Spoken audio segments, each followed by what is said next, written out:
guys, good afternoon. Tayo po ay nakapamili na ng ating ukay-ukay dito sa Singapore, dito sa Lucky Plaza.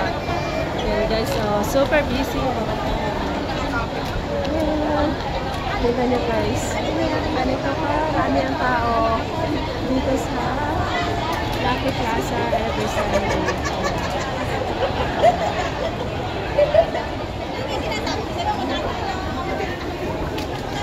Ganyan karami guys, kasi lahat po ng OFW dito is day off every... Ay sis!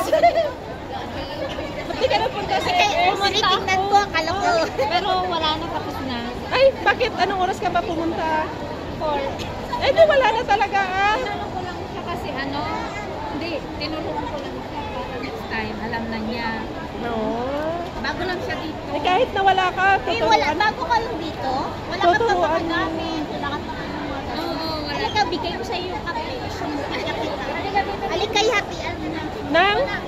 Bibigyan ko nga sana. Kaya lang, kanina, hindi kami nakaunawaan. Dito niya ako hinintay. Ay. Hindi niya ako hinintay. Sa'yo na to, panghapunan mo. Kunin mo lang. Doon sila galing. Apa? Ay, sabi ko, ikuha ko sana ng kape. Eh, hindi na kami nakaabot naman. Oh.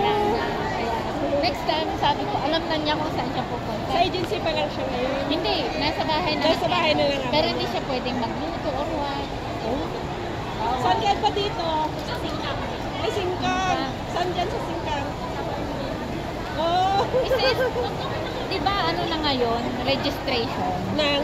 Pagka magpupunta doon, Oo. Papalo mo siya sa ano? sa MCGI. Sa MCGI Prison. Look guys, ito may bago kaming kababayan. Kakarating lang dito sa Singapore. Ayan. Share the blessings nga. Galing kami sa free store. Ay, susisip. Ayan. Ay, yung pang dinner namin, binigay na lang namin sa kanya kasi bago siya dito.